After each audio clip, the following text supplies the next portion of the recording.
Retired S P George Joseph sir ഒപ്പം ചേരുകയാണ്. Sir, ഈ ED ഉദ്യോഗസ്ഥരെ ആക്രമിച്ച സംഭവത്തിൽ അസാധാരണമായ നീക്കമാണ് ഇപ്പോൾ ED നടത്തുന്നത്. കേസിൽ 9-ാം പ്രതിയുടെ ജാമ്യം റദ്ദാക്കാൻ ED ഹൈക്കോടതിയെ സമീപിച്ചിട്ടുണ്ട്. പ്രതിക്ക് ജാമ്യം നൽകുന്നതിൽ പോലീസിന്റെ നിർദ്ദേശത്തിന് വിരുദ്ധമായിട്ടാണ് പ്രോസിക്യൂട്ടർ കോടതിയിൽ നിലപാടറിയിച്ചത്. അതിനെതിരെ സാർ ഒരു വീഡിയോ ചെയ്തതുമാണ്.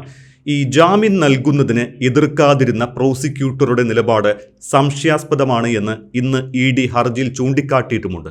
ശരിക്കും ഒരു അട്ടിമറി നടന്നു ഈ ഒരു കേസിൽ? EDയുടെ സംശയം ശരി തന്നെയാണ്. കാരണം ഇന്ത്യയിലെ ഏറ്റവും മികവുറ്റ ഒരു അന്വേഷണ ഏജൻസിയാണ് ED. കാരണം അത് ഇപ്പോൾ 2011 അത് അമെൻഡ്മെൻറ്റ് ചില ആക്ട് അമെൻഡ് ചെയ്തിട്ടുണ്ടായിരുന്നെങ്കിലും വീണ്ടും അതുമായിട്ട് ബന്ധപ്പെട്ട പല ആക്റ്റുകളിലും ആ കൾപ്രിറ്റിനെ പിടിക്കാനും ബുക്ക് ചെയ്യാനുള്ള നിയമങ്ങൾ ഇന്ത്യയിൽ വന്നു കഴിഞ്ഞു. അങ്ങനെയുള്ളൊരു സന്ദർഭത്തിൽ ഈ അന്വേഷണ ഏജൻസിയെ അവരെ ഉപദ്രവിച്ച ആ ആൾക്കാർക്ക് ജാമ്യം കിട്ടാനുള്ള സാധ്യത വളരെ കുറവാണ്. ബംഗാളിലെ അവിടെയും ഇങ്ങനെ ED ആക്രമിച്ചവർക്ക് ഇതുവരെ ജാമ്യം കിട്ടിയിട്ടില്ലെന്ന് ഞാൻ മനസ്സിലാക്കും. അത് CBI ഏറ്റെടുത്തു. ഇവിടെ വളരെ ലാഘവത്തോടു കൂടി ആ ഒരു കേസ് കൈകാര്യം ചെയ്യും. പോലീസ് വളരെ ടഫായിട്ട് അത് ഒബ്ജക്റ്റ് ചെയ്തിരുന്നു കോടതിയിലെ, സെഷൻസ് കോടതിയിൽ. പക്ഷേ അവിടുത്തെ ഗവൺമെൻറ് പ്ലീഡർ, ജില്ലാ ഗവൺമെൻറ് പ്ലീഡർ അവർ ഒരു നേരത്തെ SFI DOFയുടെ പ്രവർത്തകയായി, അവരവസാനം വക്കീലായി. ആ ഗവൺമെൻറ് ഇരുന്ന കാലഘട്ടത്തിൽ അവരെ ഗവൺമെൻറ് പ്ലീഡറായിട്ട് പോസ്റ്റ് ചെയ്തു. അവർ ഇതിനകത്ത് ശക്തമായ എതിർപ്പ് കോടതിയിൽ അവതരിപ്പിച്ചില്ല. പകരം അവർ പറഞ്ഞത് ഇയാളെ കസ്റ്റഡിയിൽ ഇനി പോലീസിന് ആവശ്യമില്ല. കസ്റ്റഡിയിൽ ആവശ്യമുണ്ടോ ഇല്ലയോ എന്നുള്ള അല്ലല്ലോ പ്രസക്തി. കാരണം ഇവരെ ജാമ്യത്തിൽ വിടാനോ, ഒരു അന്വേഷണ ഏജൻസിയെ കൃത്യമായിട്ട് അവർ ഉപദ്രവിച്ചതാണ്. അതിൻ്റെ ദൃശ്യങ്ങളെല്ലാം വെളിയിൽ വന്നതാണ്. അങ്ങനെയുള്ള കൾപ്രിറ്റുകൾ തീർച്ചയായിട്ടും ജാമ്യം തേടി ഈ വഴി നടക്കുന്നത് ശരിയാണോ? ആ കേസിൻ്റെ അന്വേഷണം 90 ദിവസത്തിനകം കേരള പോലീസ് ചാർജ് ഷീറ്റ് കൊടുത്താൽ അവരെ കസ്റ്റഡി കിട്ടുന്നതിന് ട്രയൽ നടപ്പാക്കേണ്ടതാണ്. ഇന്ത്യയിലെ ഒരു അന്വേഷണ ഏജൻസിയെ കൊല്ലാനും കല്ലെറിയാനും അങ്ങനെയൊക്കെ ശ്രമിക്കുന്ന ആൾക്കാരെ തീർച്ചയായിട്ടും ഇന്ത്യയിൽ പ്രോസിക്യൂട്ട് ചെയ്തേ പറ്റുള്ളൂ. അതുതന്നെയാണ് ഇവിടെ ഉണ്ടായത്. അങ്ങനെയുള്ള പ്രതിയെ അവിടുത്തെ പാർട്ടിയുടെ ആളായിട്ട് വന്ന കഴിഞ്ഞ 3-4 വർഷമായിട്ട് അവിടെ ഗവൺമെൻറ് പ്ലീഡറെ ജില്ലയുടെ ചാർജ് വഹിച്ചിരിക്കുന്ന അഡ്വക്കേറ്റ് അത് ലാഘബുദ്ധിയോടെ കാണുക എന്ന് പറഞ്ഞാൽ അതിൻ്റെ അകത്ത് രാഷ്ട്രീയമുണ്ട്. അപ്പോൾ അതുകൊണ്ടാണ് ED അതിനകത്ത് കക്ഷി ചേർന്നിരിക്കുന്നത്.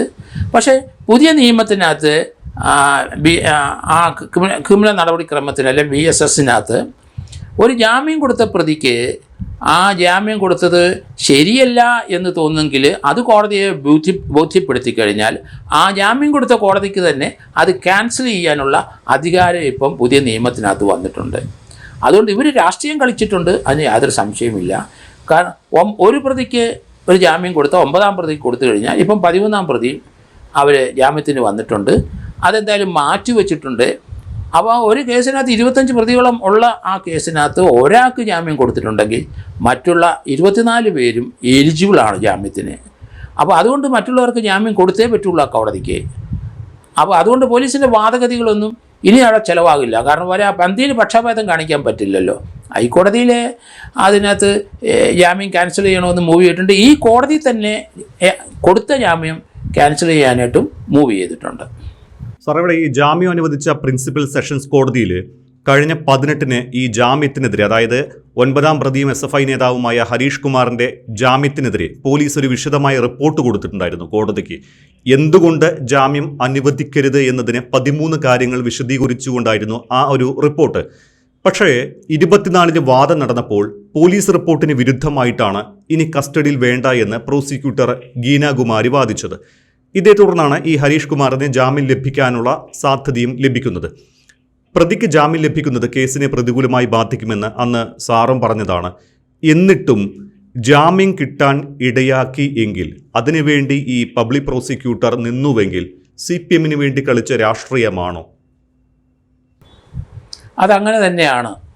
കാരണം ഏത് ഗവൺമെൻറ് പ്ലീഡർ ആയാലും ശരി, ഒരു അന്വേഷണ ഏജൻസിയെ ആക്രമിച്ച കേസിനകത്ത് സ്വാഭാവികമായിട്ട് ജാമ്യം കൊടുക്കാതെ ആ കുറ്റച്ചാർജ് കൊടുത്ത് അവരെ റിമാൻഡിൽ തന്നെ ട്രയൽ നടത്തുക, അങ്ങനെ ധാരാളം സംഭവങ്ങൾ കേരളത്തിൽ ഉണ്ടായിട്ടുണ്ടല്ലോ. അങ്ങനെയല്ലേ ചെയ്യേണ്ടത്. അതിന് പകരം അതിനകത്ത് രാഷ്ട്രീയം കഴിച്ചു. അവർക്ക് ഒരാൾക്കൊരു ജാമ്യം കൊടുക്കാനായിട്ട് ആ പബ്ലിക് പ്രോസിക്യൂട്ടർ സപ്പോർട്ട് ചെയ്ത് കഴിഞ്ഞാൽ ആ കേസിനകത്ത് 24 പേർക്കും ജാമ്യം കൊടുത്തേ പറ്റുള്ളൂ. കോടതിക്ക് അങ്ങനെയാണ്.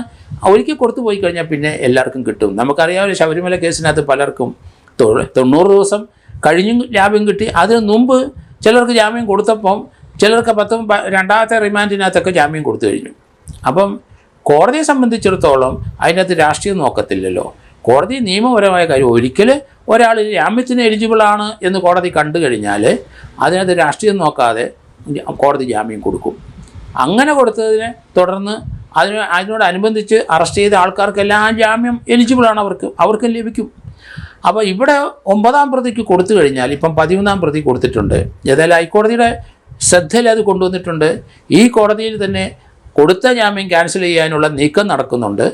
അപ്പം അതുകൊണ്ട് ഇനി ജാമ്യം കൊടുക്കാനുള്ള സാധ്യത വളരെ കുറവായിട്ട് തോന്നുന്നുണ്ട്. പക്ഷേ പോലീസ് എത്രയും പെട്ടെന്ന് ആ 25 പേർക്കുള്ള കുറ്റച്ചാർജ് കൊടുക്കുന്നതാണ് ഉത്തമം. പെട്ടെന്ന് ട്രയൽ നടക്കുന്നതാണ് ഈ കേസിനെ സംബന്ധിച്ചിടത്തോളം നല്ലത്. ഇഡിക്ക് അവർക്കും അത് അവരുടെ ഗ്രീവൻസൻസിന് ഒരു പരിധി വരെ പരിഹാരമാവുകയും ചെയ്യും.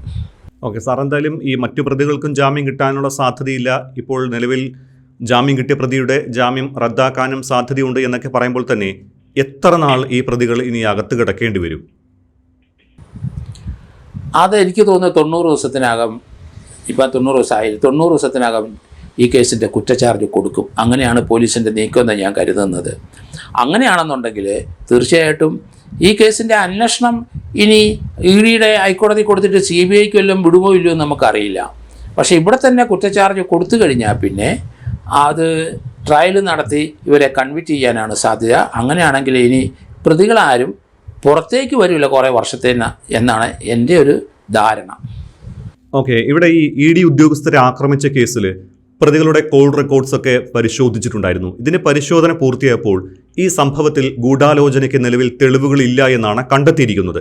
ഈ പ്രതികൾ ഏരിയ സെക്രട്ടറി തലത്തിലുള്ള കോളുകൾ മാത്രമാണ് വിളിച്ചിട്ടുള്ളത്.